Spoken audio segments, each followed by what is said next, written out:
Best education ह्या नावाखाली जो काय अमाप पैसा खर्च करतात पॅरेंट्स, मार्क्स नाही पडले की मुलांना पिअर प्रेशर येतं. मान्य करायला मला फार दुःख होतंय. शिक्षणाचा धंदा केलेला आहे. माझा मोटो हा आहे की मला नीट एक्झाम झाली, त्याच्यामध्ये साधारण 22 ते 23 लाख मुलांनी ही एक्झाम दिली होती. हा पेपर लीक झाला, तो पेपर लीक झाला.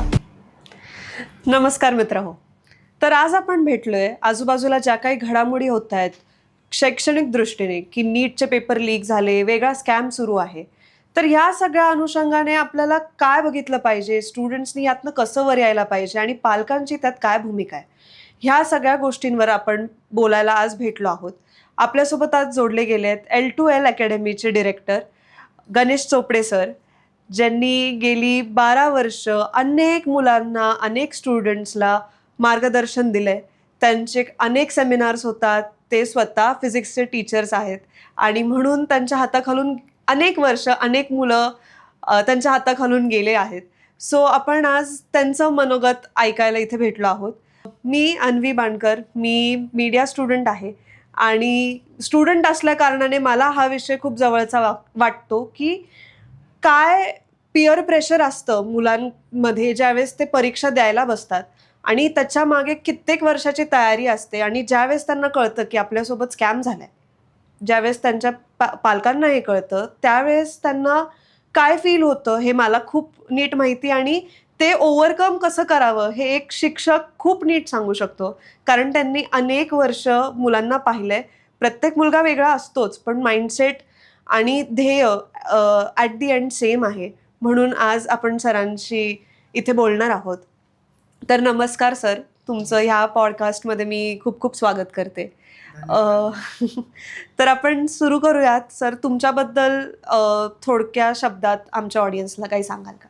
बेसिकली माझं एज्युकेशन जे आहे ते ग्रॅज्युएशन सांगलीमधून झालेलं आहे, BSc फिजिक्समध्ये, आणि मास्टर्ससाठी मी पुण्यात आलो. पुण्यातल्या फर्ग्युसन कॉलेजमध्ये मी फिजिक्समध्ये MSc केलेली आहे आणि गेली 12 वर्ष झालं मी मुलांना करिअर मार्गदर्शन आणि त्याचबरोबर JEE नीटचं कोचिंग देणं, तर या संदर्भात मी काम करत असतो.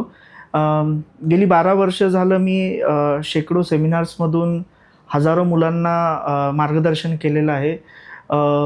दिवसातील 12-14 तास आम्ही विद्यार्थ्यांबरोबरच असतो.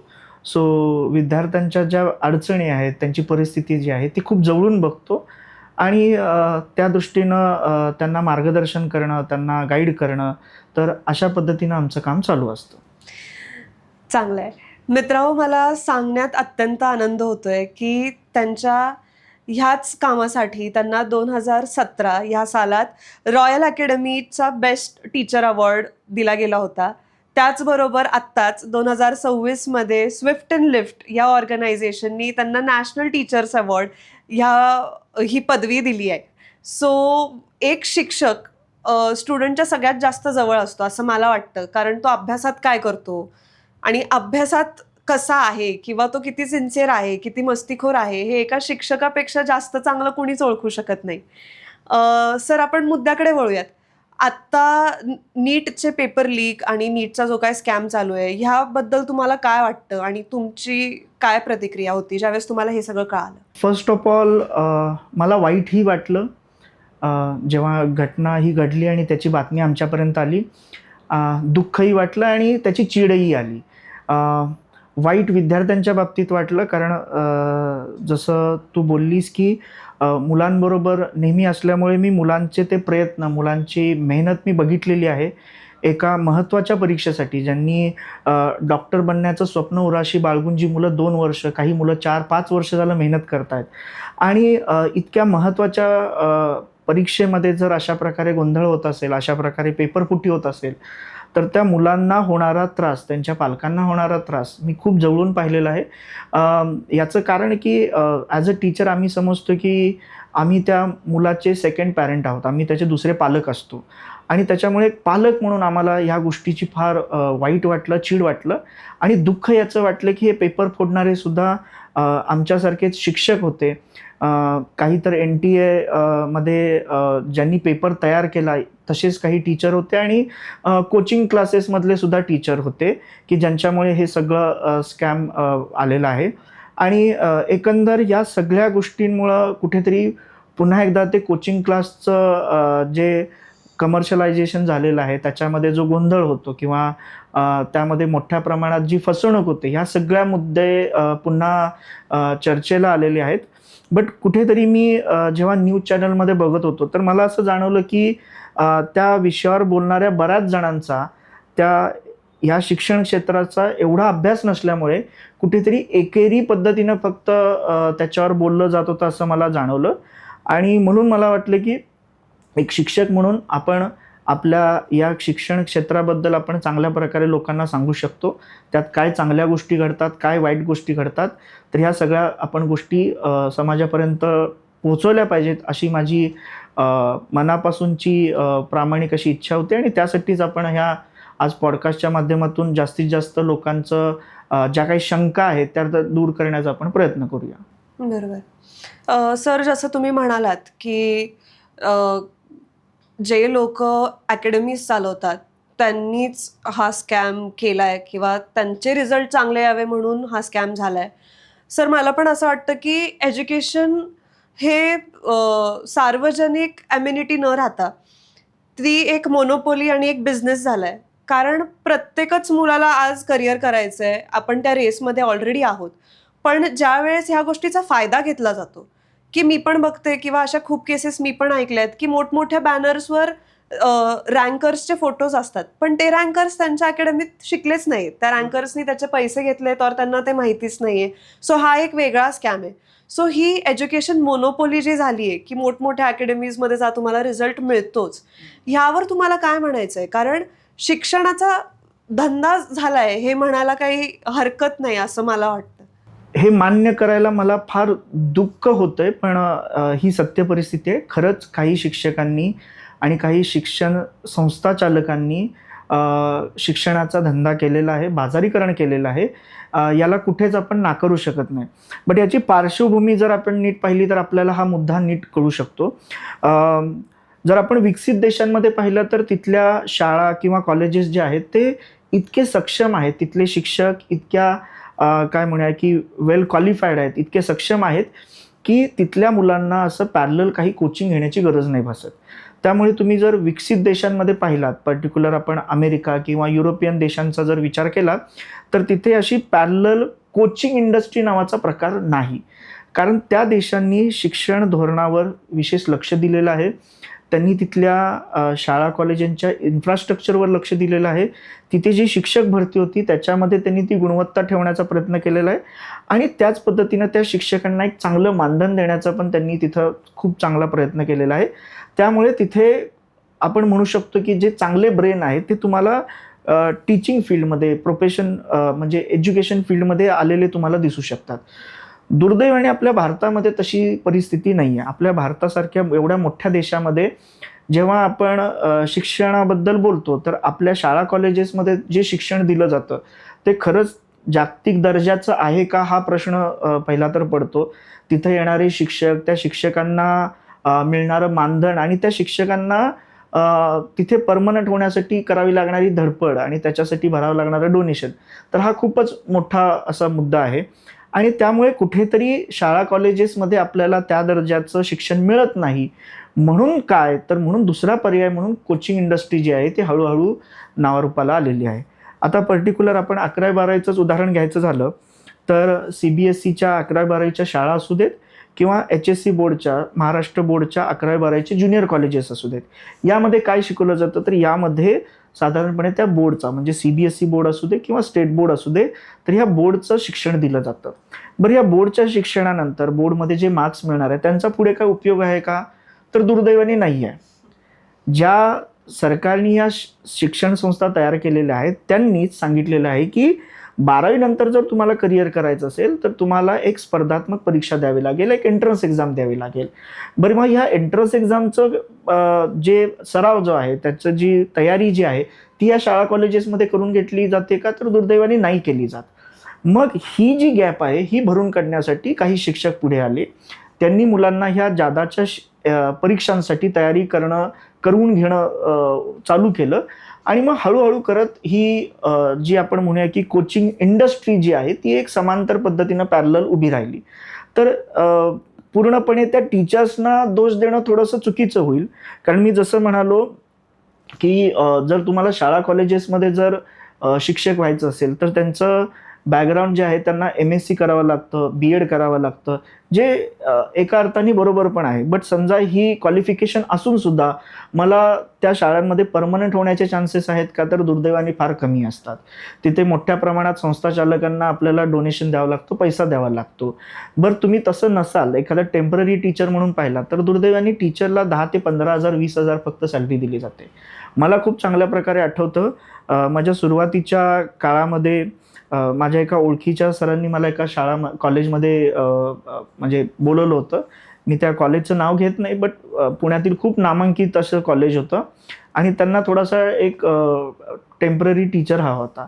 आता भली टेम्पररी टीचर होता, बट त्या प्रिन्सिपलनी जी मला सॅलरी ऑफर केली ती सांगताना सुद्धा मला इथं हसू येतं. त्यांनी म्हणाली होती की सकाळी 7:30 ते 12:30 पर्यंत तुमचा जॉब असणार आहे. त्यामध्ये तुम्हाला 11वी-12वीला फिजिक्स शिकवावं लागणार आहे. त्याचबरोबर तुम्हाला त्याच्यामध्ये शाळेच्या, कॉलेजच्या ज्या काही बाकीच्या ॲक्टिव्हिटीज आहेत त्या सगळ्या त्यामध्ये कव्हर कराव्या लागणार आहेत. आणि त्यांनी मला सॅलरी ऑफर केली होती ₹5,000 प्रतिमाह. आता जर या आत्ताच्या युगामध्ये जर कोण 5,000 आणि 10,000 रुपये जर आपल्याला एक शिक्षक म्हणून देत असेल तर तिथं कोणत्या क्वालिटीचा टीचर जाईल आणि तो टिकेल का, हा प्रश्न आहे. मग त्यालाच समांतर जर आपण पॅरलल कोचिंग इंडस्ट्रीमध्ये पाहिलं तर कोचिंग इंडस्ट्रीने नेहमीच चांगल्या टीचर्सना त्यांच्या अनुभवानुसार, त्यांच्या स्किलनुसार चांगले पैसे दिलेले आहेत. तर जसं मी मुद्दा म्हणत होतो की 11-12वीतून पुढे जाताना ज्या काही वेगवेगळ्या एंट्रन्स एक्झाम द्याव्या लागतात, जसे की तुम्हाला इंजिनिअरिंगला जायचं असेल तर तुम्हाला JEE मेन्स द्यायचे आहे, ॲडव्हान्स द्यायचे आहे, CET द्यायची आहे, मेडिकलमध्ये जायचं तर नीट द्यायचे आहे. तर या एक्झामची तयारी दुर्दैवाने शाळा कॉलेजेसमध्ये करून घेतली जात नाही आणि ती तयारी ह्या क्लासेसवाल्यांनी किंवा कोचिंग इंडस्ट्रीने करून घेतल्यामुळे त्यांचं ती स्किल त्यांनी तिथं वापरल्यामुळे मोठ्या प्रमाणात कोचिंग इंडस्ट्रीला काय म्हणूया की त्यांची प्रगती झाली म्हणूया किंवा त्यांचा विस्तार झाला. आता जेव्हा एखादी इंडस्ट्री मोठी होत असते डेफिनेटली त्यात काही चांगल्या वाईट गोष्टी घडत असतात. जसं आपण मेडिकलचं जर उदाहरण पाहिलं तर सुरुवातीला जिथे फक्त आपल्याला छोटे छोटे क्लिनिक किंवा हॉस्पिटल दिसत होते, आता आपल्याला हॉस्पिटलच्या चेन दिसतात की ज्यांचे खूप मोठ्या प्रमाणात म्हणजे पूर्ण भारतभरामध्ये त्यांच्या हॉस्पिटलच्या चेन्स असतात. डेफिनेटली खूप चांगल्या तुम्हाला सुविधा पण दिल्या जातात तिथे, पण त्याबरोबर तिथे सुद्धा थोडंसं बाजारीकरण झालेलं आपण बघू शकतो. त्यामुळे कोचिंग इंडस्ट्रीमध्ये बाजारीकरण झालं आहे का, तर हो बिलकुल झालेलं आहे. बऱ्याचशा कोचिंग माफियांनी याला अक्षरशः बाजार करून टाकलेला आहे.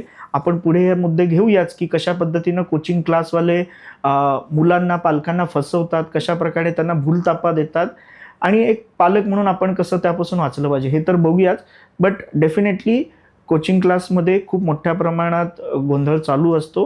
बट दुसऱ्या बाजूला आपण हे पण पाहिलं पाहिजे की ह्याच कोचिंग क्लासमध्ये असे शेकडो, हजारो टीचर्स आहेत की जे म्हणजे पोटतिडकीनं मुलांना खूप चांगल्या प्रकारे शिकवण्याचा प्रयत्न करतात. रात्री 11-11, 12-12 पर्यंत मुलांचे डाऊट सॉल्व करत असतात, त्यांना गाईड करतात, त्यांना लेक्चर्स घेतात.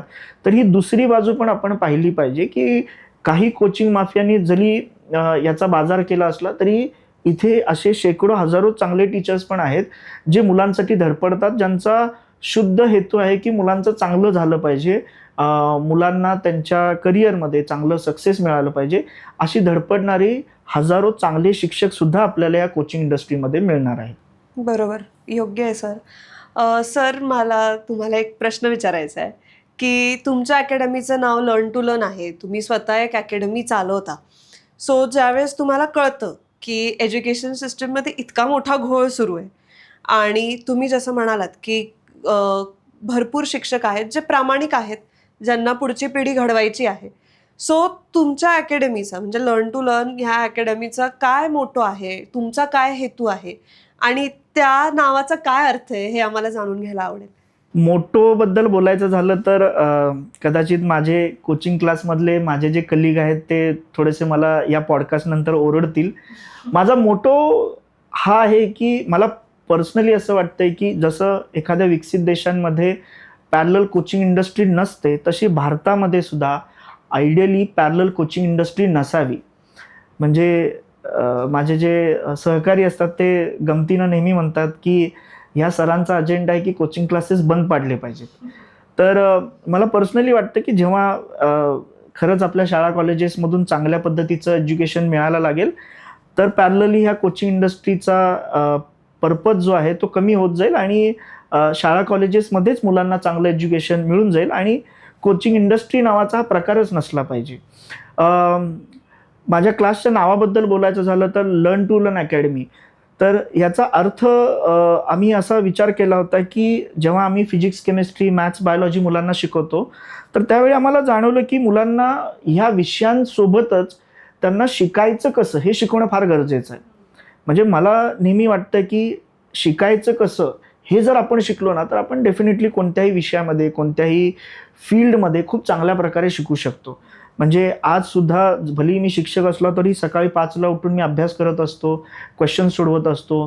काय नवीन मार्केटमध्ये काही मटेरियल आलेलं आहे का, काही ट्रेंड चेंज झालेले आहेत का. सो नेहमी शिकणं तर ॲज अ शिक्षक म्हणून आमचं चालूच असतं. सो क्लासचा पर्पज हा होता की मुलांना हे शिकवणं की शिकायचं कसं आहे. मग या बॅनरच्या अंडर आम्ही शाळा कॉलेजेसमध्ये जातो, तिथं सेमिनार्स घेतो, वर्कशॉप घेतो आणि मुलांना हे सांगण्याचा प्रयत्न करतो की एखादं चांगलं करिअर कसं निवडावं, करिअर निवडताना कोणकोणते पॅरामीटर्स असावे. एखादं आपण समजा करिअर निवडत असू की जसं एखाद्याला इंजिनियर व्हायचं आहे, डॉक्टर व्हायचं आहे, सो त्यासाठी तुम्ही जी एंट्रन्स एक्झामची तयारी करत आहात, मग त्यामध्ये क्रायटेरिया काय असणार, आपण त्या क्रायटेरियामध्ये कसं बसतो आणि आपल्याला स्ट्रॅटेजी काय ठेवली पाहिजे. म्हणजे जसं मी मूळ हेतू म्हणालो की शिकायचं कसं हे शिकवण्याचा आम्ही जास्त करून प्रयत्न करतो आणि त्यातून मग ज्या मुलांना पर्टिक्युलर जेई, नीट वगैरे या संदर्भात टेक्निकल गायडन्स हवा असेल, जसं मी आधी उल्लेख केलो की 12 वर्ष झालं मी ॲज अ फिजिक्स टीचर म्हणून काम करतोय, तर पर्टिक्युलर माझ्या सब्जेक्टमध्ये मुलांना जो काही पार्ट असेल तर तो शिकवण्याचा भाग आम्ही करतो. बट आमचा मूळ भाग जो आहे तो जास्तीत जास्त लोकांपर्यंत, मुलांपर्यंत जाणं आणि त्यांना हे शिकवणं की शिकायचं कसं आहे, त्यांचं करिअर कसं निवडायचं आहे आणि त्या अनुषंगाने मग सेमिनार आणि वर्कशॉप घेणं हा मुख्य भाग आमचा आम्ही अकॅडमीतर्फे करत असतो. बरोबर. सर, खूप छान वाटतं हे ऐकताना की आजही या एज्युकेशनल सिस्टममध्ये शिक्षक आहेत जे क्रेडिबल आहेत आणि ज्यांच्याकडे मुलं बघून शिकू शकतात किंवा एक विश्वास जो राहिला पाहिजे एज्युकेशन सिस्टमवर, तो तुमच्यासारख्या शिक्षकांमुळे राहतोय आज. हे खूप छान वाटतं ऐकताना पण आणि सांगताना पण. सर, फक्त आता जसं तुम्ही म्हणालेत की तुमचा मोटो हा आहे की मुलांनी शिकलं कसं पाहिजे हे पहिले त्यांना शिकवलं गेलं पाहिजे. आज बेस्ट एज्युकेशन ह्या नावाखाली जो काय अमाप पैसा खर्च करतात पॅरेंट्स, की त्याचं तुम्ही बजेटच नाही लावू शकत. म्हणजे पॅरेंट्स स्वतःच्या पोटाला चिमटे काढून ते सगळं बजेट मुलांच्या एज्युकेशनमध्ये वळवतात. का तर त्यांना बेस्ट एज्युकेशन हे मिळावं. मग त्यासाठी कुठलंच कॉम्प्रोमाइज केलं जात नाही. त्यांना वाटेल ते ॲम्युनिटीज, त्यांना वाटेल तिथे शिक्षण, त्यांना वाटेल की इथे मला आता गरज आहे गायडन्सची, तिथे तिथे त्यांना गायडन्स पुरवला जातो. ह्या सगळ्या एका इकोसिस्टममध्ये सर तुम्हाला काय वाटतं, जर कॉलेज आणि शाळेत आपण बेस्ट एज्युकेशनच्या नावाखाली लाखोनी पैसे भरतो, तर ज्यावेळेस आपण गायडन्सकडे वळतो, तर हे कुठेतरी कॉलेजेस आणि स्कूल्सचं फेलियर आहे किंवा ते टीचर्सचं फेलियर आहे किंवा ह्या केसमध्ये मी म्हणेल की ॲज अ स्टुडंट की मला कॉलेजमध्ये तेवढं सिन्सिअरिटीनी वागावं वाटत नाही किंवा तेवढ्या सिन्सिअरिटीनी मला अभ्यास करू वाटत नाही. का तर तिथे सगळेच जण एकत्र असतात. तेच मी ज्यावेळेस कोचिंगमध्ये जाते त्यावेळेस मला असं होतं की नाही, आता मला अभ्यास करायचा आहे किंवा सगळ्या मुलांना असं होतं की आता आम्हाला अभ्यास करायचा आहे कारण इथे आम्ही पैसे भरलेत. पण हेच ज्यावेळेस कॉलेजेसमध्ये कन्सिडर करायची वेळ येते त्यावेळेस मुलं करू शकत नाही. ह्याच्या मागे सर काय गडबड असते किंवा काय मुलांचा माइंडसेट आणि पालकांचा माइंडसेट असतो? हा खूप छान प्रश्न आहे. म्हणजे या संदर्भात मी खूप असं गमतीशीर स्टेटमेंट वाचलं होतं. सरकारला जे सिंगल चाइल्ड पॉलिसी राबवायची होती, ती सरकारी धोरणातून जी राबवू शकले नाहीत, ते शाळा कॉलेजच्या फीजने राबवली. म्हणजे हल्ली जी सिंगल चाइल्डची आपण एक पर्टिक्युलर मेट्रो सिटीमध्ये बघतो की सिंगल चाइल्ड ठेवण्याचा जो आता ओढा वाढलेला आहे, त्याच्यामध्ये मल्टिपल रिझन्स पाहिले तर एक रिझन खूप महत्त्वाचं असतं की शाळा कॉलेजेसची वाढलेली फीज. तर इन्स्टेड ऑफ 2 किंवा 3 मुलांवर एवढ्या अमाप पद्धतीनं शाळा कॉलेजेसमध्ये आपण फीज देणं अफोर्ड नाही करू शकत, म्हणून आपण एकच सिंगल चाइल्ड ठेवूया आणि त्याच्यावर पूर्ण तो खर्च करूया. गमतीचा भाग बाजूला ठेवला तरी तू म्हणतेस ते अगदी बरोबर आहे की सध्याच्या काळामध्ये आपण असं बघू शकतो की क्वालिटी ऑफ एज्युकेशन हे कुठेतरी त्या शाळा कॉलेजच्या फीजशी जोडलं गेलेलं आहे. की त्या शाळा कॉलेजची पर्टिक्युलर शाळापासूनच जर आपण म्हणालो तर शाळेची फीज जितकी जास्त तितकी ती शाळा चांगली असं म्हटलं जातं. की जसं आपण बोर्ड वाईज पण जर पाहिलं तर स्टेट बोर्डची फीज जी आहे त्यापेक्षा CBSEची जास्त आहे. सो म्हणून CBSE चांगलं, CBSEपेक्षा ICSEची फीज जास्त असते. सो ICSE अजून चांगलं, ICSE पेक्षा सुद्धा IB किंवा केम्ब्रिज बोर्डची फीज अजून जास्त आहे, ते अजून चांगलं. सो असं कुठेतरी तो स्टेटस सिम्बॉलशी त्या गोष्टी जोडल्या गेलेल्या आहेत असं मला जाणवलं. म्हणजे जेव्हा एखादा पॅरेंट्सचा ग्रुप जेव्हा डिस्कस करत असतो आणि त्यात जेव्हा बाकीचे पॅरेंट्स म्हणतात की माझी मुलगी माझा मुलगा ICSEमध्ये आहे, IBमध्ये आहे, आणि त्या ग्रुपमध्ये एखादा पालक जर म्हणाला की माझा मुलगा स्टेट बोर्डला जातो, तर त्याला कुठेतरी ते जाणीव करून दिलं जाते की अरे तुझ्या मुलाकडे शिक्षणाकडे लक्ष नाही आहे, तो साध्या स्टेट बोर्डच्या शाळेत जातो. बट एक शिक्षक म्हणून मी तुम्हाला सांगू इच्छितो सगळ्या पालकांना की तुम्ही बोर्डवरून त्या मुलाची क्वालिटी बिलकुल ठरवू शकत नाही. आणि मी हे खूप जुन्या काळातलं सांगत नाही, मी आत्ताची उदाहरणं देऊन सांगू शकतो तुम्हाला.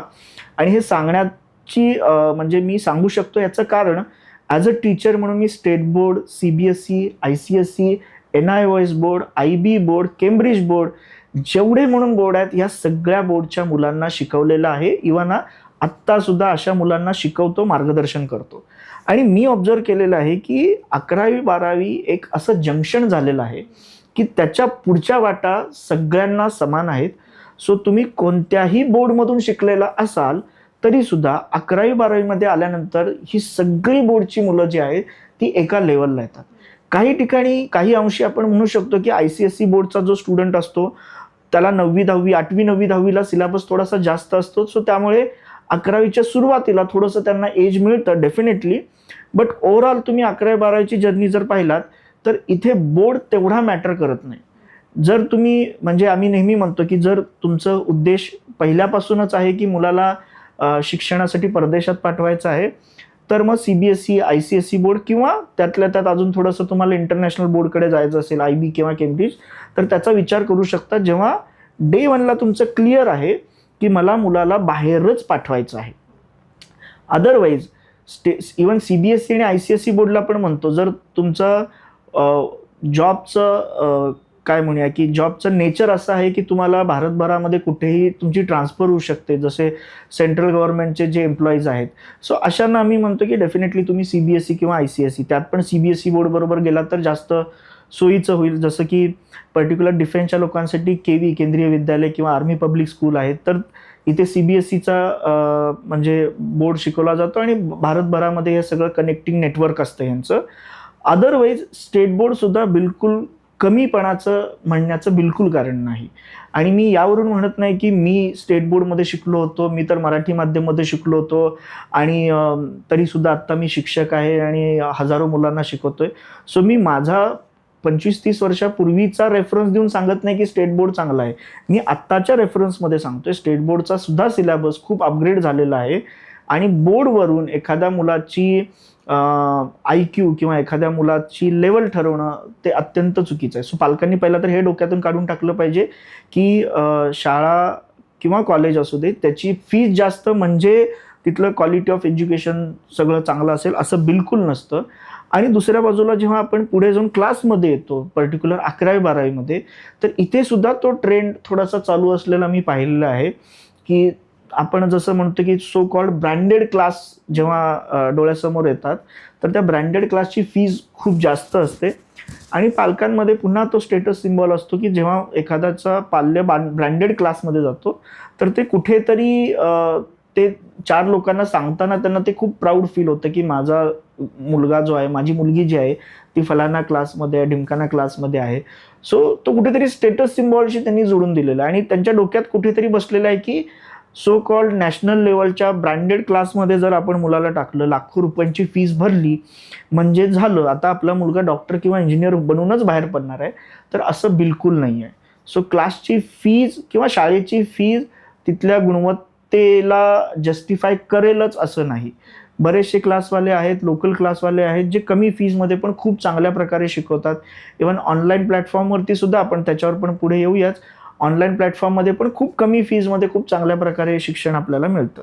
सो पालकांनी हा माइंडसेट बदलणं फार गरजेचं आहे की शाळेची किंवा क्लासची फीज ही त्याच्या गुणवत्तेवर डिपेंड करते आणि जेवढी जास्त फीज तेवढी गुणवत्ता, असं बिलकुल समीकरण नाही. सर अगदी हसू येतं ज्यावेळेस स्टुडंट म्हणून आम्ही ह्या गोष्टी ऐकतो. कारण हे फक्त पालकांमध्येच नाही, हे स्टुडंट्समध्ये पण असतं की ज्यावेळेस स्टुडंट्स एकत्र, ठीक आहे कोचिंग क्लासमध्ये ते वेगवेगळे होतात, पण ज्यावेळेस एकत्र ते शाळेत येतात किंवा एकत्र ज्यावेळेस ते कॉलेजमध्ये येतात त्यावेळेस असं असतं तू कोणत्या क्लासमध्ये जाते किंवा तू कोणत्या क्लासमध्ये जातो, आणि मग त्याच्यावरनं त्यांच्यात पण ग्रुपिझम आणि काय जज केलं जातं की तू इकडे जातो, मग आमच्याकडे हे शिकवलं जातं, आमच्याकडे ते शिकवलं जातं, आमच्याकडे इतके मॉक टेस्ट होतात, आमच्याकडे इतके प्रिलिम्स घेतले जातात, आमच्याकडे गेस्ट लेक्चरला हे येतात, आमच्या क्लासमध्ये AC आहे. मग वाटेल ते फाटे फुटत जातात त्या गोष्टीला. सो तो तो मुद्दा अगदीच बरोबर आहे की हे एक स्टेटस सिम्बॉल झालंय रादर दॅन एज्युकेशन. सो आधी आपण ऐकायचो की मार्क्स नाही पडले की मुलांना पिअर प्रेशर येतं.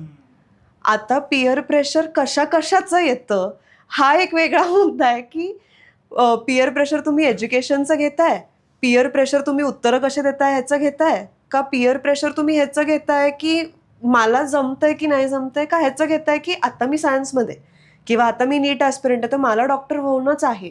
की 4 लोक मला विचारतील की नीटसाठी इतका अभ्यास केला आणि मग नीट का नाही क्रॅक होते. सो पिअर प्रेशर हा एक खूप मोठा फॅक्टर आहे असं मला वाटतं की मुलांचे किंवा पालकांचे डिसिजन्स इन्फ्लुएन्स होऊन जातात की कळत नाही की आपल्या मुलाची किंवा आपल्या स्वतःची तेवढी पात्रता आहे का. ती पात्रता समजून घ्यायला सर काय पॅरामीटर्स आपण डोक्यात ठेवले पाहिजेत आणि त्याची सुरुवात कधीपासून केली पाहिजे. कारण मला पर्सनली असं वाटतं की आत्ता जो काही नीट स्कॅम झाला ही काय पहिली वेळ नव्हती. आधी पण नीट स्कॅम झाला, आधी पण पेपर लीक्स झालेत आणि ह्या इतक्या मोठ्या एक्झाम्स आहेत की मुलांचे रँक त्यांना पाहिजे तसे नाही आले तर मुलं रिअटेम्प्टला बसतात. सो त्यात त्यांनी 4-4, 5-5 वर्ष घालवली आहेत एक रँक मिळवण्यासाठी, आणि तेच एखाद्याचं जर शेवटचं वर्ष असेल ह्यात तो काय पिअर प्रेशरमध्ये असेल किंवा ती व्यक्ती काय पिअर प्रेशरमध्ये असेल.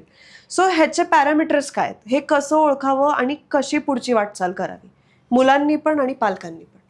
खूप छान प्रश्न विचारलीस. तर थोडेसे आकडे सांगतो आणि मग ह्या प्रश्नाच्या आपण डेप्थमध्ये जाण्याचा प्रयत्न करूया. आत्ताची जी नीट एक्झाम झाली त्याच्यामध्ये साधारण 22 ते 23 लाख मुलांनी ही एक्झाम दिली होती.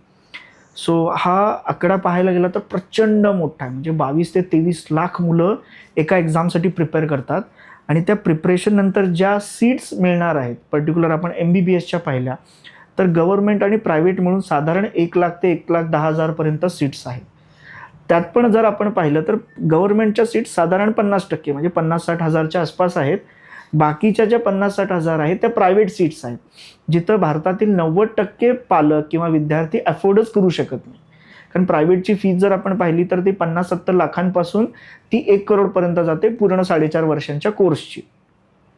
सो हा आकडा प्रचंड मोठा आहे आणि त्याच्यानंतर त्यातून रिटर्न ऑफ इन्व्हेस्टमेंट किती मिळणार वगैरे त्या तर फार पुढचा प्रश्न आहे. सो दुसऱ्या बाजूला आपण इंजिनिअरिंगचं जरी पाहिलं, इंजिनिअरिंगमध्ये थोडासा एक प्लस पॉईंट असा आहे की इंजिनिअरिंगमधली IITची जी एक्झाम असते, JEEची एक्झाम म्हणूया, JEE मेन्स आणि ॲडव्हान्स, तर मेन्सला साधारणपणे 12 ते 14 लाख मुलं बसत असतात.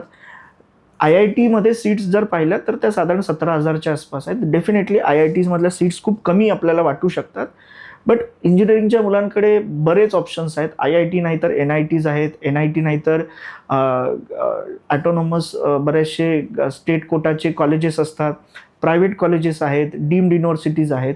सो इंजिनिअरिंगचा मुलगा कुठे ना कुठेतरी लागून जातो आणि इंजिनिअरिंगमध्ये दुसऱ्या बाजूला मेडिकलसारखं पर्टिक्युलर MBBS सारखं एवढं मोठं फी स्ट्रक्चर नसतं.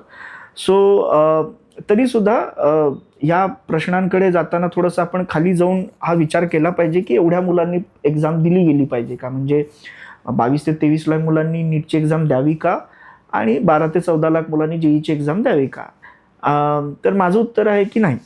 मला असं वाटतं की यातल्या किमान 50% मुलांना 9वी-10वीमध्ये जाऊन त्यांचं काउन्सिलिंग करून त्यांना सांगितलं गेलं पाहिजे की बाळा, जग फार मोठं आहे.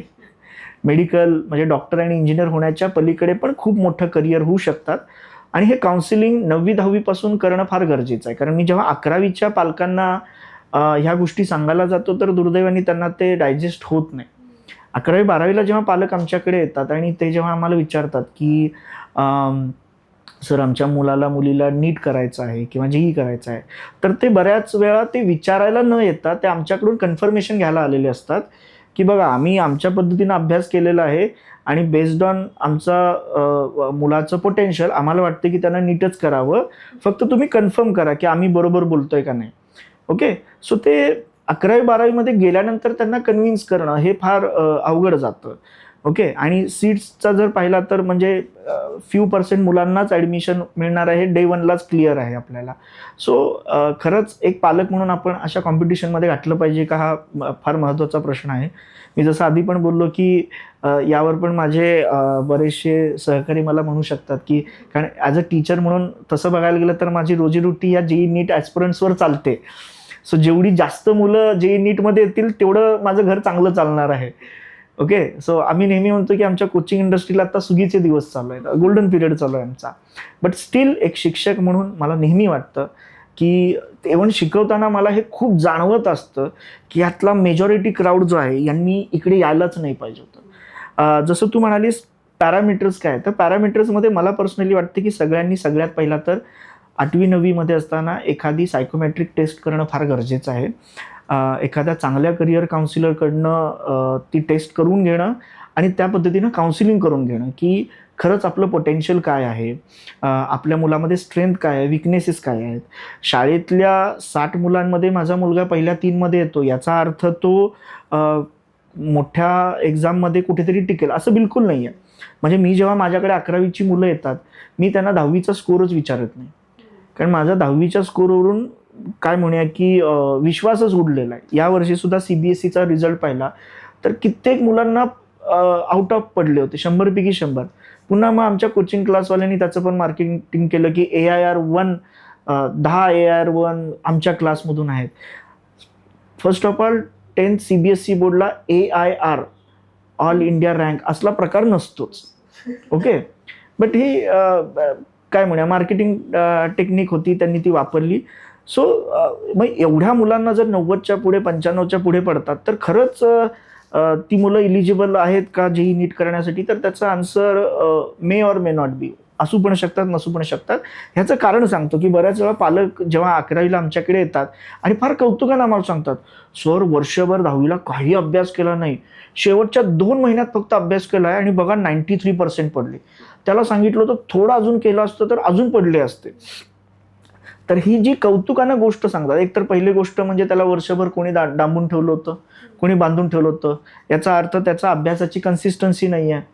तो एक्झामच्या पिरियडमध्ये अभ्यास करून कसं तरी मार्क्स मिळवतो. मग हा JEE नीटसाठी योग्य कॅन्डिडेट आहे का, तर खूप कमी चान्सेस आहेत की नाही, तो नसणार आहे. कारण इथे ही 2 वर्षांची जर्नी आहे आणि इथे 2 वर्ष कन्सिस्टंटली अभ्यास करून सुद्धा तुमचे सक्सेस होण्याचे चान्सेस खूप कमी आहेत. मग असे जे 11th आवरला अभ्यास करणारा जो क्राऊड आहे त्यांनी तर मला असं वाटतं की JEE नीटच्या रेसमध्ये येऊच नाही. दुसरा एक पॅरामीटर असतो की तुमचं लॉजिकल रिझनिंग कसं आहे आणि तुमचं बेसिक मॅथ्स कसं आहे. आता काही मुलं काय करतात की मॅथ्स वीक आहे म्हणून मेडिकलला येतात. म्हणजे मेडिकलचा क्राऊड जेव्हा मी त्यांच्याशी डिस्कस करत असतो, काउन्सिलिंग करत असतो, तर बऱ्याचशा मुलांच्या मनामध्ये डेफिनेटली डॉक्टर होण्याची इच्छा असतेच, पण त्यात जोडीला कुठेतरी मॅथ्सचं भीती पण असते, गणिताची भीती असते आणि त्यामुळे मॅथ्स नको म्हणून इंजिनिअरिंग नको म्हणून मेडिकल. सो अशा पद्धतीनं मेडिकलकडे येणारा क्राऊड बराचसा असतो. पण ते कुठेतरी विसरतात की ह्या मेडिकलच्या जर्नीमध्ये, नीटच्या जर्नीमध्ये फिजिक्स नावाचा एक सब्जेक्ट येतो आणि फिजिक्सच्या बाबतीत आम्ही असं नेहमी म्हणतो की mathematics is the language of physics. Maths जी आहे ती आमच्या फिजिक्सची लँग्वेज आहे. सो तुम्ही मॅथ्स ड्रॉप करण्यासाठी जर नीटला येत असाल तर पुन्हा एकदा विचार करा. मॅथ्स ड्रॉप करून तुम्हाला नीट काढणं थोडंसं डिफिकल्ट जाऊ शकतं, कारण मग फिजिक्समध्ये ट्रबल येणार आहे तुम्हाला. आणि एक सब्जेक्ट तुमचा जर वीक राहिला तर फक्त केमिस्ट्री आणि बायोवरती नीट निघणं शक्य नाही आहे. सो हा दुसरा पॅरामीटर झाला की तुमचं लॉजिकल रिझनिंग कसं आहे आणि बेसिक मॅथ्स कसं आहे. तिसरा एक महत्त्वाचा पॅरामीटर असतो की जसं मी आता उजरतो बोललो की ह्या एक्झामसाठी ही 2 वर्ष खूप डेडिकेशननी तुम्हाला मेहनत करण्याची गरज आहे. दिवसाला मी म्हणत नाही की तुम्हाला 14 आणि 16 तास अभ्यास करायचा आहे, पण सुरुवातीला किमान 6 ते 8 तासापासून तुम्ही अभ्यास करत गेलात आणि पुढे जाऊन मग ते 10-12 तासांपर्यंत त्याला उडू शकलात. अशा पद्धतीनं जर 2 वर्ष तुम्ही डिसिप्लिन ठेवू शकत असाल तरच मला असं वाटते की तुम्ही इकडे जेई नीटकडे आलेलं जास्त योग्य राहील. त्यात पण पुन्हा नीटसाठी आम्ही जरा म्हणतो की थोडासा हार्डवर्किंगचा गेम आहे. बट जेई जो आहे पर्टिक्युलर मेन्स आणि त्यात पण ॲडव्हान्स जो भाग आहे, तर तिथे आम्ही म्हणतो की ह्या हार्डवर्क बरोबर तुमचा बेसिक फाउंडेशन लॉजिकल रिझनिंगचं म्हणूया किंवा थोडंसं तुमचा IQ चांगलं असणं फार गरजेचं आहे. आता काही पालक आणि कदाचित काही शिक्षकसुद्धा माझ्या ह्या वाक्याला थोडं डिसॲग्री करतील की माझं असं मत आहे की सगळी मुलंच समान नसतात. म्हणजे बऱ्याच वेळा आपल्याला हे खूप वेळा शाळेत शिकवलं जातं, सांगितलं जातं की सगळी मुलं एकसारखी असतात, तुम्ही जर मेहनत घेतलात तर तुम्ही चांगलं करू शकता. माझं मत थोडंसं वेगळं आहे. सचिन तेंडुलकर यासाठी झाला, त्यानं मेहनत तर डेफिनेटली केलं होतं, पण त्यात तो स्पार्क होता. ओके, तो स्पार्क असणं सुद्धा गरजेचं आहे. आपण जर स्पोर्ट्समध्ये पाहिलं, कुठल्याही स्पोर्ट्समध्ये किंवा म्युझिकमध्ये पाहिलं, तर तिथे तुमच्यामध्ये स्वतःहून काहीतरी उपजत तो गुण असणं, उपजत तो स्पार्क असणं फार गरजेचं आहे. मग तो टीचर किंवा तुमचा गुरु जो आहे, तुमचा कोच जो आहे, तो त्याला थोडंसं पॉलिश करून आणि तुमच्याकडे मेहनत करून घेऊन तुम्हाला पुढे घेऊन जात असतो. सेम जेई नीटसाठी पण आहे. आणि इथे सुद्धा तो स्पार्क असणं थोडंसं गरजेचं आहे तुमच्या मेहनतीच्या सोबत. नीटमध्ये आम्ही थोडंसं म्हणतो की स्पार्कच्या सोबत मेहनत जास्त जरा डॉमिनंट करते, कन्सिस्टन्सी जास्त असते, कारण इथं रिपीट मोडमध्ये गोष्टी खूप होतात. पण पर्टिक्युलर जेई मेन्स आणि त्यात पण ॲडव्हान्स म्हणाला तर ॲडव्हान्स फक्त हार्डवर्किंगने बिलकुल नाही होणार. हे डे 1लाच मी स्पष्टच सांगतो. जर तुम्हाला ते लॉजिकल रिझनिंग नसेल, तुम्हाला एखाद्या गोष्टीकडे वेगळ्या अँगलनी बघता येत नसेल, तर तुम्ही दुसरे पर्याय बघू शकता. आणि पालकांनी पण आणि विद्यार्थ्यांनी पण हे लक्षात घेतलं पाहिजे. जेव्हा मी म्हणतो की हे पॅरामीटर्स असतील तर तुम्ही जेई नीटचा विचार करा, तुमचे सायकोमॅट्रिक टेस्ट आणि त्या बेसवर. याचा अर्थ असा नाही की जर हे पॅरामीटर्समध्ये तुम्ही कमी पडत असाल म्हणजे तुम्ही कुठेतरी कमी आहात.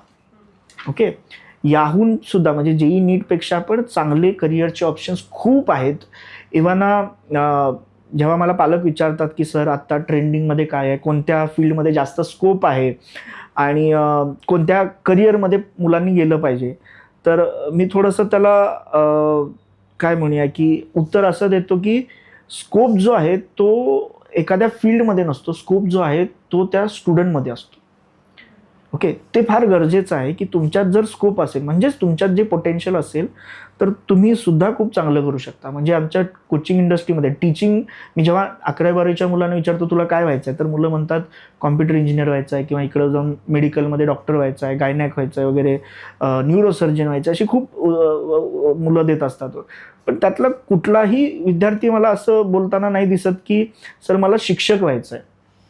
ओके, पण त्या मुलांना मी सांगू इच्छितो की बाळांनो कधीतरी गुगलवर सर्च करा आणि जे कोचिंग क्लासमधले शिक्षक असतात त्यांचं पॅकेजेस काय असतात थोडंसं कधीतरी सर्च करा. एखाद्या IT प्रोफेशनलला सुद्धा जेवढं पॅकेज नसते तेवढे करोडोंमध्ये पॅकेजेस टीचरला आहेत.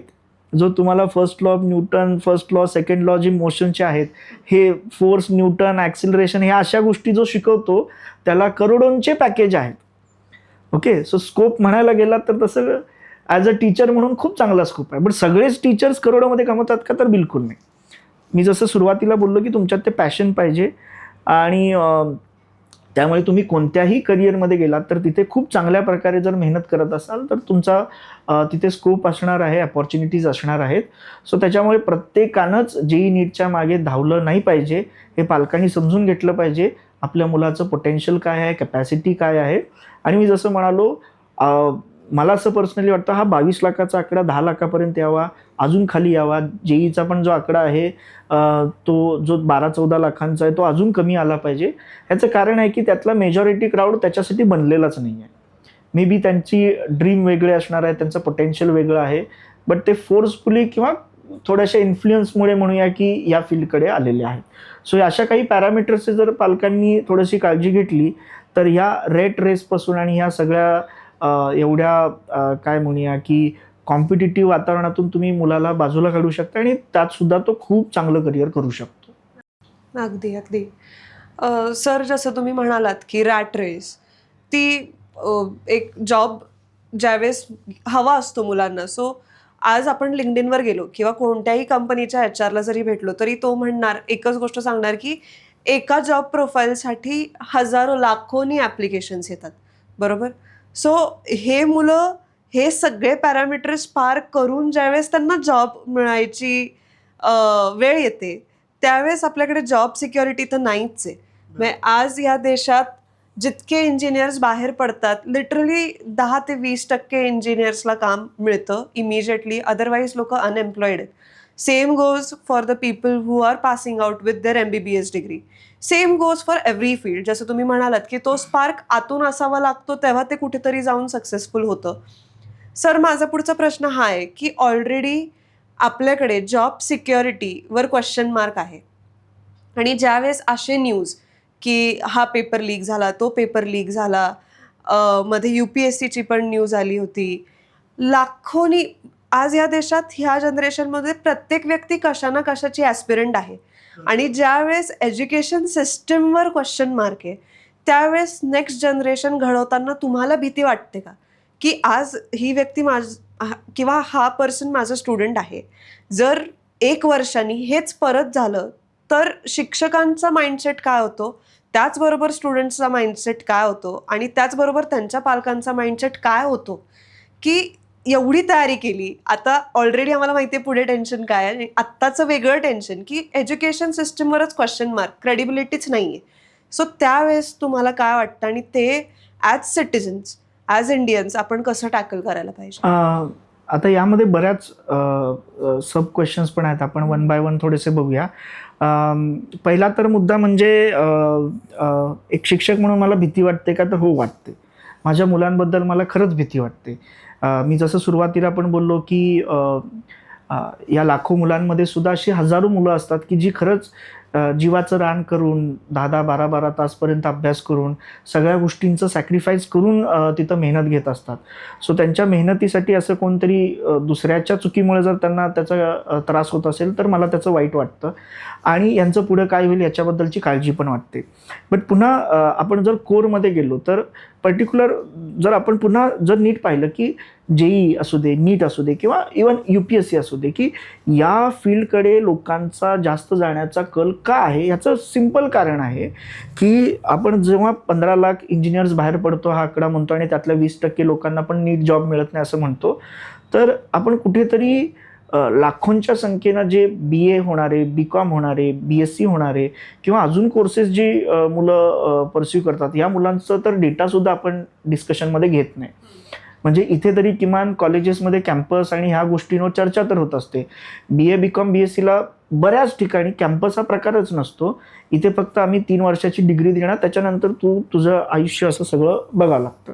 आणि कुठेतरी तू जसं म्हणालीस जॉबची सिक्युरिटी नसल्यामुळे आणि अपॉर्च्युनिटीज आहेत पण लोकांना कमी वाटत असल्यामुळे जिथं थोडंसं सेफ वाटतं अशा ठिकाणी लोकांचा ओढा जो आहे तो थोडासा जास्त आहे असं आपल्याला दिसतं.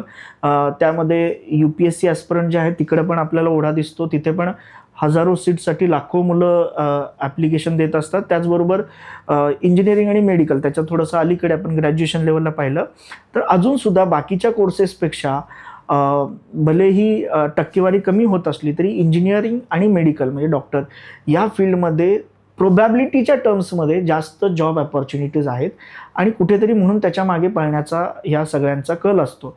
बट हल्लीच्या मागच्या 5-10 वर्षांमध्ये आणि पर्टिक्युलर मागच्या काही वर्षांमध्ये AI यातल्या बऱ्याच गोष्टी ज्या आहेत त्या अफेक्ट झालेल्या आहेत. सो जसं आपण मगाशी बोलत होतो की स्कोप जो आहे तो एखाद्या फील्डमध्ये नसतो, तुमच्यामध्ये असतो, तुमच्यामध्ये ते पोटेन्शियल असलं पाहिजे. त्याच गोष्टीला धरून मी या मुद्द्याला येतो की इथे सुद्धा आपण हे लक्षात घेतलं पाहिजे की जसं मी XYZ पॅरामीटर सांगितले त्यात बसत असाल तर डेफिनेटली JEE नीट करा. ते करताना कुठेतरी बॅकएंडला आपल्याला माहीत असलं पाहिजे की जसं मी मेडिकलचं म्हणालो की गव्हर्नमेंट सीट साधारण 50,000 60,000च्या आसपास आहेत MBBSच्या, आणि त्याच्यामध्ये मुलं जे आहेत ते साधारण 22 ते 23 लाख आहेत. म्हणजे डे 1ला त्यातल्या किमान 21 लाख मुलांना हे क्लिअर पाहिजे, म्हणजे की आपलं सिलेक्शन होणार नाही. म्हणजे हे पर्सेंटेज पाहिलं तर एकदम 2-4% येतं. म्हणजे आपण एका अशा रेसमध्ये चाललेलो आहोत की जिथं 95-94% आपले चान्सेस आहेत की आपलं सिलेक्शन होणार नाही आहे. ओके. मी जेव्हा हा दुसरा अँगल पालकांना किंवा मुलांना सांगतो ना तर त्यांना हजम होत नाही. ते म्हणतात नाही नाही सर असं कसं तुम्ही म्हणता, आपण पॉझिटिव्ह बोललं पाहिजे की झालं पाहिजे, होणार, आपल्याला तर एकच सीट हवी आहे. अरे तसं नाही आहे. आपण we have to accept it की आपल्याला हे समजलं पाहिजे की आपण अशा रेसमध्ये चाललेलो आहोत की जिथं आपले फेल होण्याचे चान्सेस मोर दॅन 90% 95% आहेत. हे कुठेतरी बॅकएंडला आपलं जेव्हा क्लिअर असतं तर तेव्हा कुठेतरी ते प्रेशर कमी येतं. त्याचबरोबर आपल्याला हे पण लक्षात आलं पाहिजे की भलेही माझं ड्रीम आहे की मला MBBS करायचं आहे किंवा IIT मधून आपण म्हणूया की डॉक्टर बनायचं आहे, बट याचा अर्थ असा नाही की तेच अल्टिमेट ड्रीम आहे, फक्त त्याच मुलांचं करिअर होतं असं बिलकुल नाही आहे. जगामध्ये भरपूर बाकीचे पण चांगले करिअर ऑप्शन्स आहेत आणि त्याचबरोबर आपल्याला plan B, plan C, plan D सुद्धा तयार राखणं खूप गरजेचं आहे. जेव्हा ह्या सगळ्या गोष्टी आपण ठेवतो की एकतर पॅरामीटर चेक करूनच आपण उडी मारलेली आहे, दुसरं आपण मल्टिपल प्लॅन्स ठेवलेले आहेत की हे नाही झालं तर जग फार मोठं आहे, आपण दुसरं काहीतरी करूया. आणि त्याचबरोबर आपण जेव्हा हे सुद्धा ॲक्सेप्ट करतो की आपण अशा रेसमध्ये चाललेलो आहोत की जिथं आपले फेल होण्याचे चान्सेस फार जास्त आहेत. ओके. तर तेव्हा कुठेतरी आपण मेंटली पण प्रिपेअर्ड राहतो. आणि मग असं काहीतरी एक्झामचा सगळा गोंधळ झाला. दुर्दैवाने मला हे सांगायला पण फार वाईट वाटतं की जेव्हा हे सगळं स्कॅम बाहेर आला तर दुर्दैवाने काही मुलांनी आत्महत्या केली ह्या सगळ्या प्रेशरमुळे. आणि आपण पाहिलं तर दरवर्षी पर्टिक्युलर कोटामध्ये वगैरे किंवा बाहेर आपल्या पुण्यामध्ये सुद्धा मागच्या काही वर्षांमध्ये पुण्यामध्ये पण काही विद्यार्थ्यांनी अशा पद्धतीनं आत्महत्या केलेल्या आहेत. एक शिक्षक म्हणून फार वाईट वाटतं आणि कुठेतरी वाटतं की आपण जी ही शिक्षण पद्धती तयार केलेली आहे याचं हे खूप मोठं फेल्युअर आहे. आणि एक शिक्षक म्हणून एक आम्ही नैतिक जबाबदारी पण ती घेतली पाहिजे की आपण कुठेतरी मुलांना ती त्या कॉम्पिटिशनमध्ये ढकलतोय न जाणून घेता की त्याची कॅपॅसिटी आहे का, त्याची आवड आहे का, आणि त्याच्यामुळे अशा गोष्टी घडतात. सो त्याचं खरंच एक शिक्षक म्हणून फार वाईट वाटतं. बट ह्या गोष्टी टाळण्यासाठी आपण जर ह्या पॅरामीटरचा जर आपण विचार केला तर डेफिनेटली थोडंसं जे एक्झाममुळे जो मुलांचा गोंधळ होतो तो कमी होऊ शकतो. आणि दुसऱ्या बाजूला ज्या काही एक्झाममध्ये स्कॅम होतं तर त्याच्या तर एक भारतीय नागरिक म्हणून मला प्रचंड चीड आहे. आणि माझी सरकारला म्हणजे आग्रहाची विनंती आहे की जे जे लोक ह्यात सापडलेले आहेत त्यांच्यावर कठोरातली कठोर कारवाई केली गेली पाहिजे. आणि अशी कारवाई केली गेली पाहिजे की बाकीच्यांना अद्दल घडली पाहिजे. मग तो कोचिंग क्लासचा मालक असू दे किंवा एखादा कॉलेजमधला शिक्षक असू दे किंवा त्या NTA मोठा कुठला तरी अधिकारी असू दे, या सगळ्यांना दयामया न दाखवता खूप कडकमधली कडक शिक्षा केली गेली पाहिजे की जेणेकरून मुलांचा या शिक्षण पद्धतीवरती, ह्या एक्झाम्सवरती विश्वास पुन्हा निर्माण झाला पाहिजे. कारण हे कुठेतरी मुलांच्या भवितव्याशी आपण खेळतोय याची सुद्धा जाणीव ती असली पाहिजे. सर, आत्ता जसं आपण म्हणालो की ही एक रॅट रेस झाली आहे. सो ह्या रॅट रेसमध्ये मुलांच्या हातात आहे आत्ता कोविडची देण म्हणेल किंवा कोविडमुळे झालेला हा बदल मी म्हणेल की मुलांच्या हातात आहे आत्ता सगळं, स्क्रीन्सवर आहे आत्ता सगळं ऑनलाईन अवेलेबल आहे. कॉलेजेसचा सिलेबस सगळं तुमच्याकडे ऑनलाईन आहे. सो स्क्रीन तुम्हाला डिटॅच करता येत नाही, इंटरनेट तुम्हाला डिटॅच करता येत नाही. अशा वेळी ज्यावेळेस मुलं कोचिंग आणि कॉलेज हे सोडून ज्यावेळेस अजून गायडन्ससाठी यूट्यूब चॅनल्स आहेत, टेलिग्राम चॅनल्स आहेत किंवा ऑनलाईन क्लासेस आहेत, एक्स्ट्राचे कोर्सेस आहेत, ह्या सगळ्या गोष्टी ज्यावेळेस एकत्र मॅनेज करायला बघतात, तुम्हाला काय वाटतं की ते खरंच हेल्प करतं का ते खरंच अजून कन्फ्युजन वाढवतं? की माझी म्हणजे ते एक आहे की इट्स नेव्हर एंडिंग प्रोसेस की मी आज कितीही शिक्षण घेतलं किंवा मी आज कोणत्याही परीक्षेची कितीही तयारी केली तरी ते असं वाटतं की यार एक पेपर अजून सोडवायला पाहिजे होता किंवा एक टॉपिक अजून करायला पाहिजे होतं तर मी पुढे असलो असतो. हे काय वाटतं तुम्हाला, इंटरनेटमुळे सोपं झालंय ऑनलाईन एज्युकेशन, का हे हायब्रिड झालं पाहिजे, का कम्प्लिटली ते ब्रेक करून जे ट्रेडिशनल मेथड्स होत्या ऑफलाईन, की जितकं कमी तुम्हाला माहिती आहे the less is the better, so that you get the confidence to face whatever you have? तर बेसिकली पर्टिक्युलर कोविडनंतर जर आपण पाहिलं तर ऑनलाईनमध्ये यूट्यूब किंवा बाकीच्या प्लॅटफॉर्मवरती खूप मोठ्या प्रमाणात एज्युकेशनल कंटेंट आलेलं आहे. आणि आपण नेहमीच म्हणतो की एखादी नवीन टेक्नॉलॉजी जी येते ती दुधारी तलवार असते. ते आपल्यावर असतं की आपण त्याचा वापर कशा पद्धतीनं करत असतो. ऑनलाईनच्या बाबतीत पण हाच भाग आहे की हजारो मुलांना या ऑनलाईनमुळे खूप फायदा पण झालेला आहे, बट लाखो मुलांचं त्याच्यामुळे नुकसान पण झालेलं आहे. सो हा एक नेहमीच आता चर्चेचा विषय असतो की ऑनलाईन की ऑफलाईन. तर याच्यासाठी बरेच अँगल आहेत. याचं असं एक असं उत्तर नाही की ऑनलाईन म्हणजे शत्रूच आहे किंवा ऑफलाईन म्हणजेच बेस्ट आहे. आपण समजून घेतलं पाहिजे की या दोन्हीच्या काही मर्यादा आहेत आणि काही चांगले प्लस पॉईंट पण आहेत. पर्टिक्युलर आपण ऑफलाईनबद्दल बोलायचं झालं तर बिफोर कोविड आपण बघू शकतो की ऑनलाईनचे तेवढे ऑप्शन्स अवेलेबल नव्हते. तर आपल्याला ट्रॅडिशनल वेनीच शाळांमध्ये किंवा कोचिंग क्लासमध्ये जाऊन शिकावं लागत होतं. आता इथे मर्यादा काय येते की इथे तुमच्या पुढे 50-100 मुलांचा जो क्राऊड असतो, त्यातून बऱ्याच वेळा मुलांना एखादा प्रश्न विचारणं फार अवघड जातं. आणि मग यामध्ये एखादा टॉपिक जर तुमचा वीक राहिला, समजा काही कारणामुळे तुमचे काही लेक्चर्स मिस झाले, तर तो टॉपिक वीक राहिला, तर त्याला पुन्हा रिवाईज करणं थोडंसं प्रॅक्टिकली काही मर्यादा येत होत्या. त्याचबरोबर बऱ्याच वेळा मुलांना डाऊट विचारताना सुद्धा मर्यादा येतो. कारण 100 मुलं आहेत, 100 मुलांनी प्रत्येकानं जर 5 डाऊट विचारायचे झाले तरी प्रॅक्टिकली त्या शिक्षकाला तो वेळ देणं शक्य होत नाही. त्याच्यावर आपण खरं तर बोलू शकतो की खरंच बॅचची स्ट्रेंथ किती पाहिजे. म्हणजे 200 आणि 500 मुलांची जी बॅचेस असतात, म्हणजे काही ठिकाणी मी पाहिलेलं आहे की बॅचेस इतक्या मोठ्या आहेत की मध्ये मध्ये स्क्रीन लावलेले असतात, शेजारी त्या मुलांना कंट्रोल करण्यासाठी बाउन्सर ठेवलेले असतात. सो एवढ्या मोठ्या प्रमाणात खरंच मुलांना बसून एकत्र शिकवण्याची गरज आहे का, हा खरंच प्रश्न आहे. आणि त्यात किती मुलांना कळणार. पण ऑफलाईनमध्ये ह्या काही मर्यादा येत होत्या की मुलांना जेव्हा रिव्हिजन करायचं असायचं तेव्हा फक्त समोर असलेलं जे काही स्टडी मटेरियल तेवढंच असायचं, पण ते शिकवणारं कोण नसायचं. काय म्हणूया की ह्या उणिवा कुठेतरी ऑनलाईनमध्ये भरून काढण्याचा प्रयत्न झाला. पर्टिक्युलर कोविडच्या काळामध्ये तर आपण बघितलं की सगळंच बंद होतं. सो सगळं एज्युकेशनच सगळं ऑनलाईन आलं होतं. आणि त्यावेळी कुठेतरी सगळ्यांना वाटायला लागलं की आता हे फ्युचर आहे, की आपल्याला बहुतेक ऑनलाईनच सगळ्या गोष्टी शिकाव्या लागणार आहेत. बट जसं कोविडचा फ्लो गेला तसं लोकांना लक्षात आलं की नाही, पर्टिक्युलर टीनएज मुलांना पूर्णतः ऑनलाईनच्या भरोश्यावर सोपून देणं हे थोडंसं रिस्की आहे. ओके, सो त्याचे बरेच ड्रॉबॅक्स नंतर लक्षात यायला लागले की मुलांचं स्क्रीन टाईम वाढली, मग त्याचा हेल्थवर इश्यू झाला, त्यांच्या कॉन्सन्ट्रेशनवर इश्यू झाला, त्यांना फिजिकल बरोबर मेंटल हेल्थचे पण बरेचसे गोष्टी चालू झाल्या. आणि मग तेव्हा जे ऑनलाईन प्लॅटफॉर्म्स होते की जे पर्टिक्युलर कोविडच्या पिरियडमध्ये खूप मोठे झाले, बऱ्याच जणांनी तर फंडिंग घेतलं वगैरे. म्हणजे फंडिंग हा प्रकारच आमच्या कोचिंग क्लाससाठी तो नवीन होता.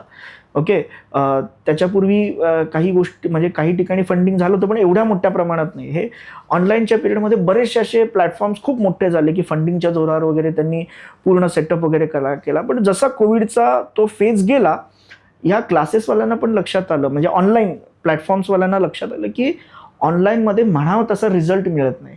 ऑनलाईनचे काही डेफिनेटली फायदे आहेत, बट त्याचे नुकसानची लिस्ट खूप मोठी आहे. आणि म्हणून आपण बघू शकतो की एवढे फायदे असताना सुद्धा, म्हणजे particular coaching industry point of view पाहिला तर आम्हाला ते खूप फायद्याचं आहे. कारण एक सेटअप केला आणि एकदा तुम्ही रेकॉर्डिंग करत असाल किंवा शूटिंग लाईव्ह स्ट्रीमिंग करत असाल तर तुम्ही हजारो लाखो मुलांना एकाच वेळी शिकवू शकता. हा खूप मोठा त्याचा प्लस पॉईंट होता. सो आमचं काय म्हणा कॉस्टिंग खूप कमी येत होतं आणि खूप कमी प्राईजमध्ये पण. आत्ता पण आपण बघू शकतो 3 ते 5 हजारामध्ये सुद्धा जेई नीटचे कोर्सेस वगैरे आपल्याला ऑनलाईन मिळून जातात. इवन यूट्यूबवर तर फ्रीमध्ये सगळं कंटेंट ऑलरेडी अवेलेबल आहे. बट याचे काही ड्रॉबॅक्स सुद्धा त्यांना लक्षात यायला लागले की मुलांचं फोकस तेवढा राहत नव्हता, मुलं एकलकोंडी बनायला लागली. ओके, आणि मुलांना ते एन्व्हायरमेंट मिळत नव्हतं. म्हणजे तुम्ही दिवसभर मुलांना घरीच बसवता, त्यातले 7 ते 8 तास तो स्क्रीनच्या समोर असतो, बाकीच्या वेळी त्यांना घरी बसूनच अभ्यास करावा, त्याची सोशल लाईफ तुम्ही ऑलमोस्ट सगळी कट केलेला आहात. तर हे कुठेतरी त्याचे ड्रॉबॅक लक्षात यायला लागले आणि ऑनलाईन प्लॅटफॉर्मवरचा जेवढा क्राऊड होता ना तो कम्पॅरेटिव्हली मग कमी होत गेला आणि पुन्हा तो ऑफलाईनकडे यायला चालू झाला. आणि त्यामुळेच आपण बघतो की हे जे जायंट सगळे ऑनलाईन प्लॅटफॉर्म्स होते, यांनी सुद्धा कोविडच्या नंतरच्या काळामध्ये आपले ऑफलाईन सेंटर्स सुरू करायला चालू केलं होतं.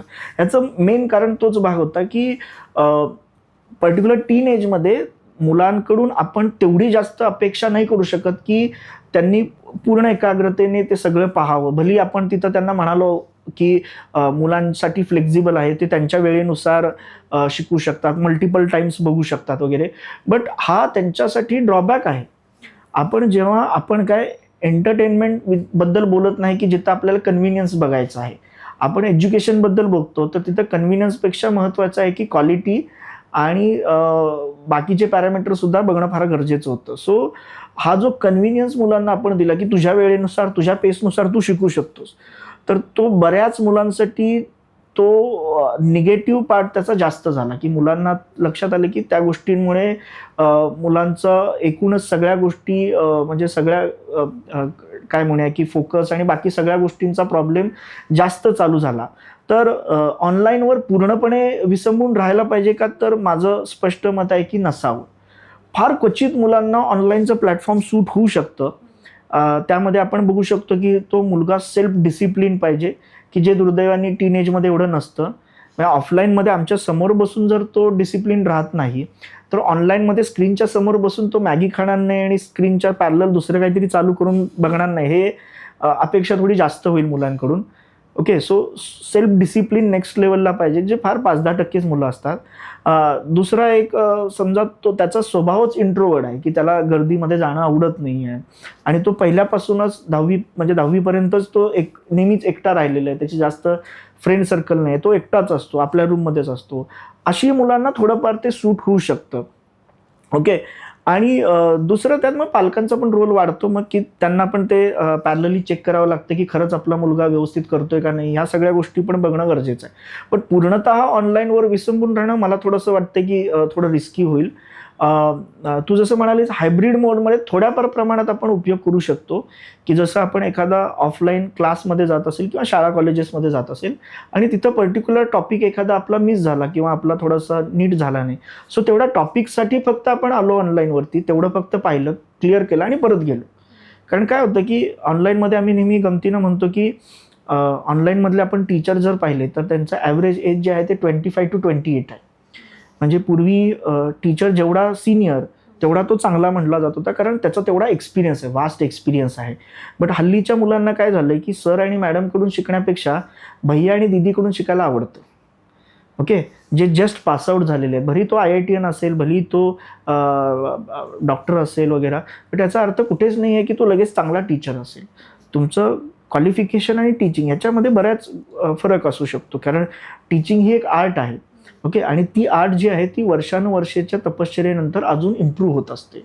सो काहीतरी मी ट्रिक्स सांगितल्या, टिप्स सांगितल्या म्हणून माझं यूट्यूब चॅनल खूप चांगलं चाललं, म्हणजे याचे व्ह्यूज जास्त आहेत म्हणजे हा चांगला बेस्ट टीचर, तर असं पॅरामीटर बिलकुल सूट होत नाही.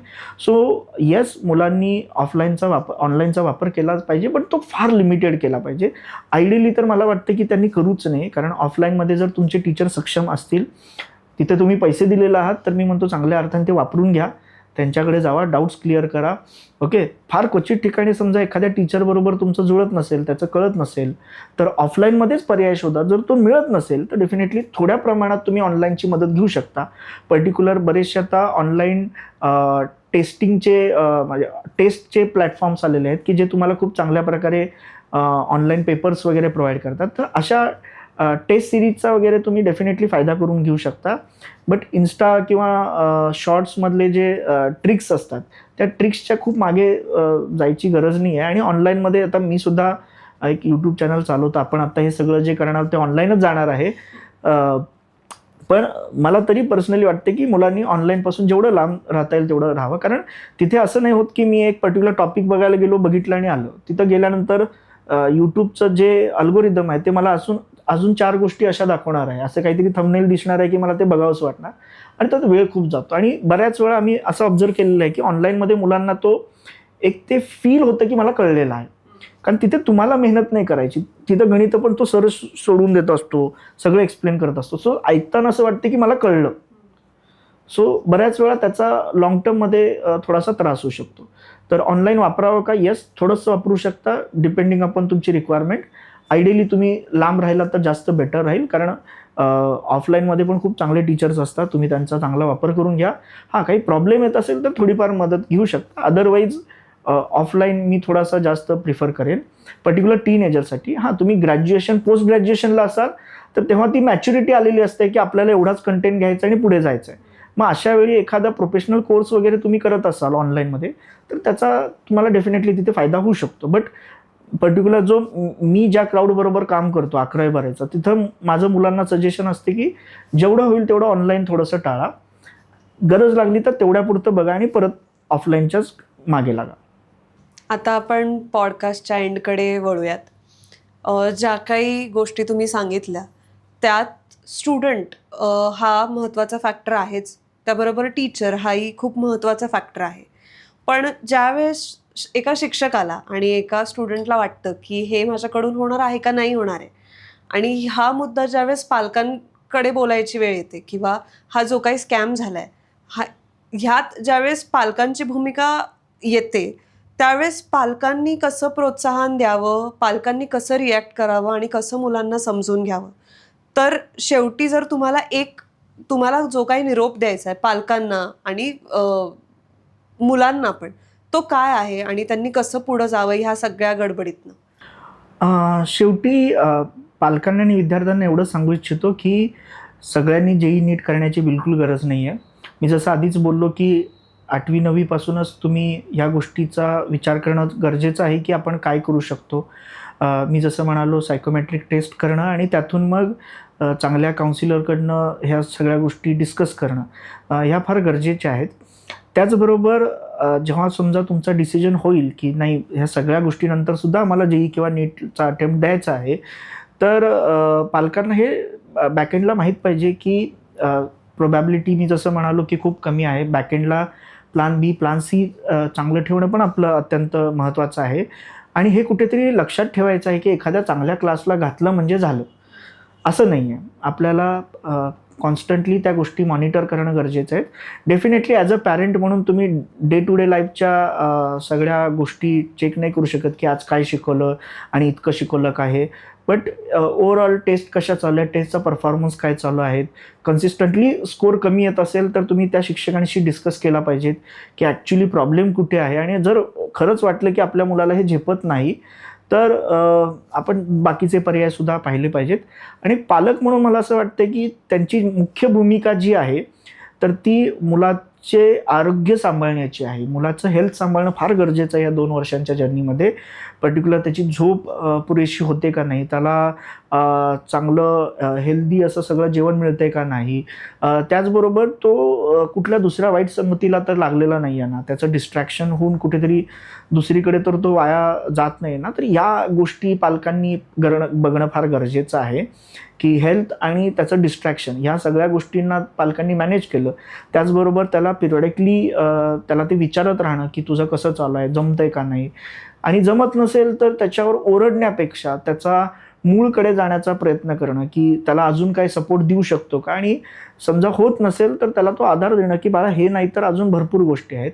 अननेसेसरी आपल्या अतृप्त इच्छा त्यांच्याकडून पूर्ण करण्याचा प्रयत्न, म्हणजे आमच्या खानदानात कोण डॉक्टर झालं नाही म्हणून तू डॉक्टर झाला पाहिजे, असल्या अवस्थो इच्छा ठेवू नये. कारण शेवटी त्या कुठल्याही करिअर किंवा एक्झामपेक्षा त्या विद्यार्थ्याचं हेल्थ आणि त्याचं आयुष्य खूप महत्त्वाचं आहे.